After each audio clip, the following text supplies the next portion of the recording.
SC ST और OBC के 250 के आसपास सांसद हैं। ये जिस दिन चाहें, जिस पल चाहें, मोदी घुटनों पर आ जाएगा, उठने की भी हिम्मत नहीं कर सकेगा। जो सरकार आपको पूरी तरह से दफन कर देना चाहती है, ओबीसी की आबादी देश में 52%, मंडल आयोग के हिसाब से उसको आरक्षण दिया 27%, और उसमें भी आज की तारीख में जो आरक्षण है वो आरक्षण 9% है, जो भरा हुआ एक्चुअल में है। और आप कह रहे हो वो सरकार आपकी जातिगत जनगणना कराएगी? काहे को कराएगी भाई?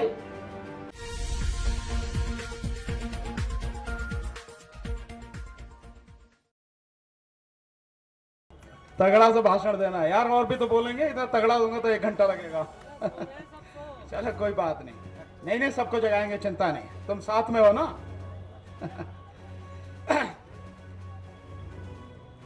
बोधिसत्व बाबा साहब डॉक्टर भीमराव अंबेडकर और बहुजन समाज में जन्मे सभी संतों और महापुरुषों के चरणों में नमन करते हुए, मंच पर और मंच के सामने बैठे हुए मेरे सभी बुजुर्ग नौजवान साथी भाइयों और बहनों, आप सभी को मेरा जय भीम, आदाब, सत श्री अकाल, नमस्कार। साथियों, आज का जो विषय है न्याय अधिकार महासम्मेलन, जिसके तहत यह प्रोग्राम हो रहा है तो संविधान की बात, क्योंकि संविधान की जो प्रस्तावना है अगर आप उसमें देखते हैं तो शुरू में सबसे पहले यही कहा गया है, सामाजिक, आर्थिक और राजनीतिक न्याय। सामाजिक, आर्थिक और राजनीतिक न्याय। और बहुजन समाज के लोगों को इस देश में यही उपलब्ध नहीं है। और आज जो वर्तमान सरकार है, ये आपके केवल इसी अधिकार को नहीं, आपका कोई भी अधिकार उसे देना नहीं चाहती, आपके हर अधिकार को छीन लेना चाहती है। और आपके इस अधिकार को छीनने में अगर सबसे बड़ा योगदान अगर किसी का है तो हमारे ही समाज के वो राजनीतिज्ञ हैं जो सांसद बनकर, विधायक बनकर लोकसभा, राज्यसभा और विधानसभाओं में बैठे हैं।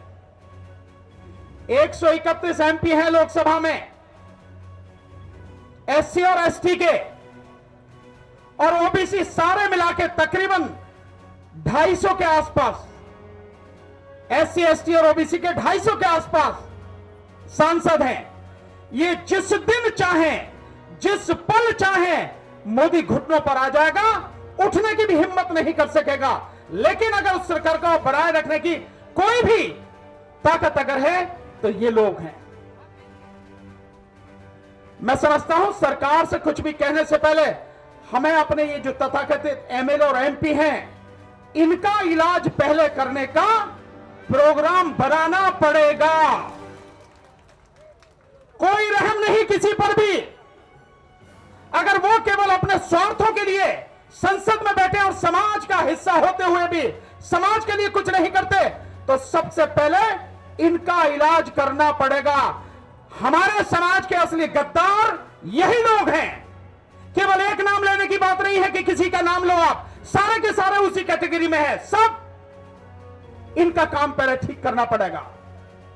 आप सब जानते हैं जितने कानून भी पास हुए हैं संसद में, ये लोग उन कानूनों को पास कराने में सरकार के साथ खड़े थे। आर्थिक आधार पर संविधान के विरुद्ध जो 10% आरक्षण हुआ था, उसमें भी इन सब लोगों ने वोट दी थी।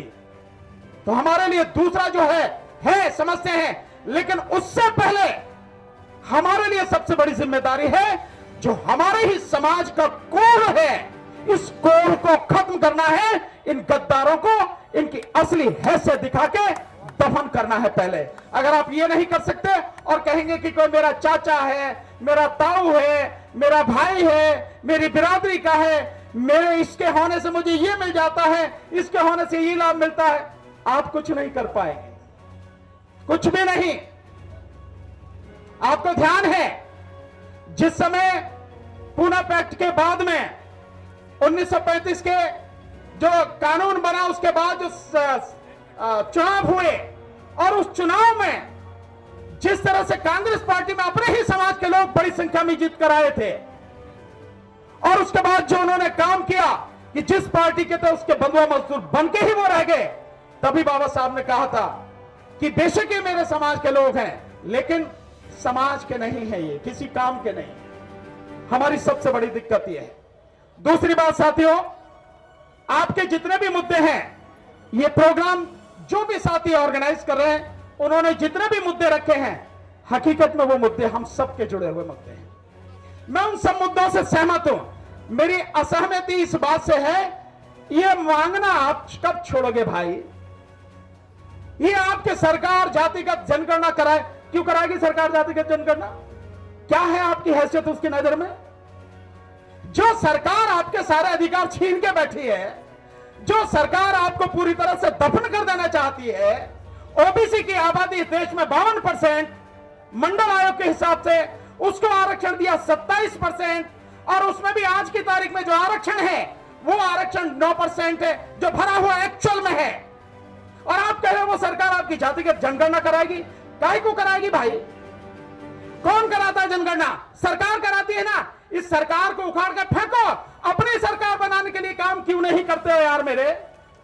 जो काम करना चाहिए वो तो करते नहीं, और जिस काम की जरूरत नहीं उस पर बेवजह हल्ला मचाते हो। क्या मिलेगा आपको?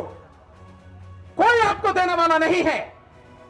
आप समझ रहे हैं, जब हिंदू राष्ट्र की बात हो रही है और उसके लिए वो लगातार काम कर रहे हैं, विपक्ष को पूरी तरह से तबाह किया जा रहा है, हर आदमी के अधिकार छीने जा रहे हैं, आपका रिजर्वेशन बिना किसी कानून के उन्होंने खत्म कर दिया और सुप्रीम कोर्ट भी उनके साथ में कंधे से कंधा मिलाकर खड़ी है, तब आप क्या करोगे भाई? न सरकार आपकी, न अदालत आपकी, न कहीं आपका प्रतिनिधित्व, और फिर भी आप कह रहे हो कि आपके लिए काम कर दे। कोई नहीं करेगा। इस बात को समझो।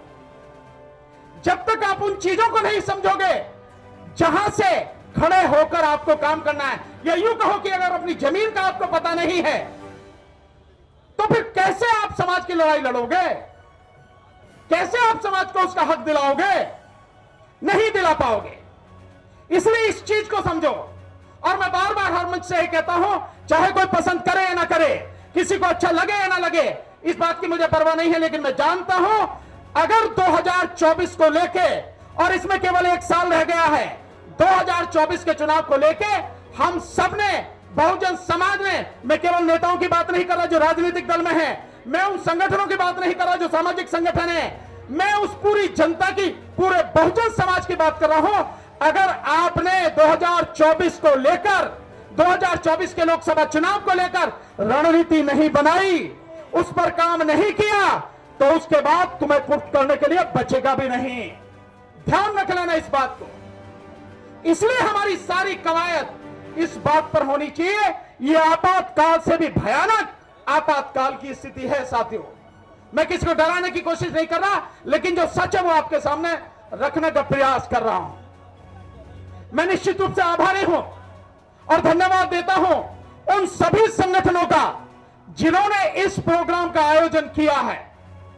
और इस प्रोग्राम का जो मैसेज भेजा जा रहा है वो मैसेज ये है कि जो जिंदा लोगों का महासम्मेलन, जिंदा लोगों का, तो नजर घुमा के चारों तरफ देख लो कितने जिंदा हैं और बाकी कितने मुर्दा हैं, इसका अंदाजा भी लगा लो, आप देख लो। लेकिन मैं दावे के साथ कह रहा हूं, ये जितने जिंदा हैं, जितने भी जिंदा हैं, अगर ये वाकई में जिंदा हैं और ये ईमानदारी से काम करें और सिर्फ इतना सा भी ठान लें कि अगले आने वाले 2 महीने में मैं अपने जैसे 9 और साथी अपने साथ में जोड़ूंगा, सिर्फ 9, और अपने को मिला के 10 लोगों की टीम बनाऊंगा। मैं सबसे कह रहा हूं, जो पंडाल में बैठे हैं उनसे भी, और जो करोड़ों की संख्या में इस सोशल मीडिया के माध्यम से पूरे देश में, पूरी दुनिया में जो लोग मुझे सुन रहे हैं, उन सबसे भी कह रहा हूं, सिर्फ इतना निर्णय करो कि आने वाले 2 और 3 महीनों में अपने जैसे मैं अपने साथ 9 लोग और जोड़ूंगा और अपनी टीम बनाऊंगा। अकेला नहीं चलूंगा, कहीं भी जाऊंगा तो अपनी टीम के साथ में जाऊंगा, और उस टीम को इतनी मजबूती से उसे सारी उसके अंदर वो भावना भरूंगा, ताकि 2024 में ये जो गंदगी पार्लियामेंट में है, इस पूरी गंदगी का सफाया करें। इसके लिए काम करना पड़ेगा हमें। नहीं तो कुछ मिलने वाला नहीं। और रही बात, तो साथियों चुनाव आपकी जरूरत नहीं है। चुनाव के लिए कोई समझता हो कि मोदी को वोटों की जरूरत, ना वोटों की जरूरत है, उसका इंतजाम उसके पास में ईवीएम के माध्यम से।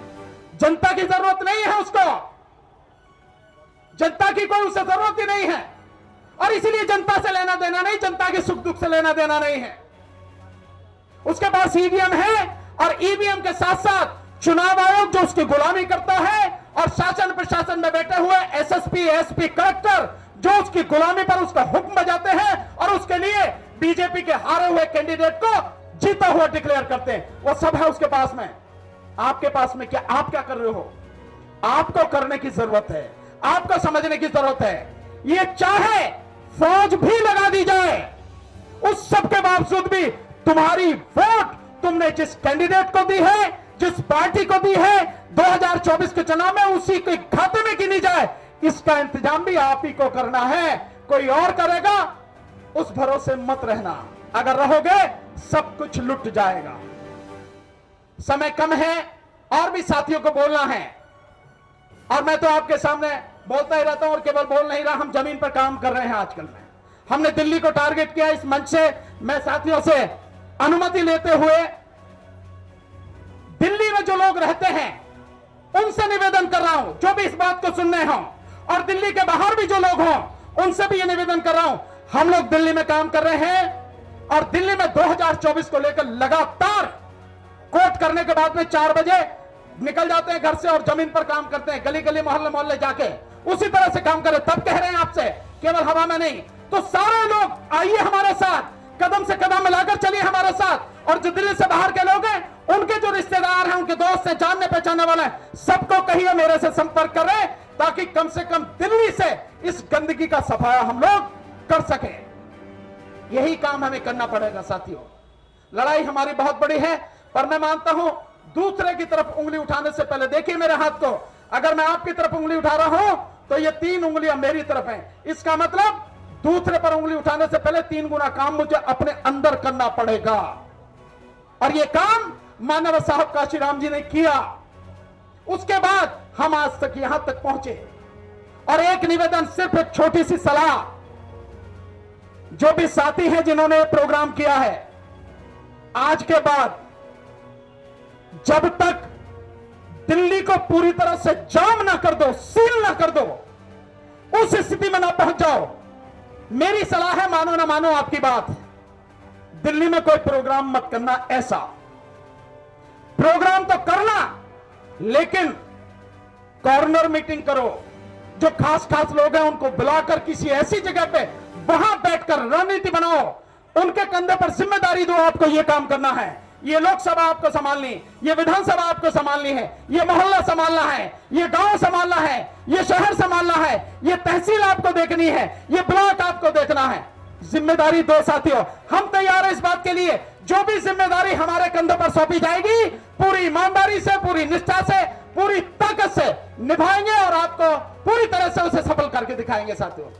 ये काम करो। और जब हम इस बात से सहमत हो जाएं कि अब जब हम कॉल देंगे तो पूरी दिल्ली जाम हो जाएगी, सील हो जाएगी, प्रधानमंत्री भी कहीं आ ना जा सके, ऐसा हम सील करने की स्थिति में हो, तब ये प्रोग्राम करना। वो अकेला एक प्रोग्राम इन सब की चूल्हे हिला देगा। बहुत बहुत शुक्रिया। मेरा टाइम खत्म हो गया। धन्यवाद। नमो बुद्धाय। जय भीम।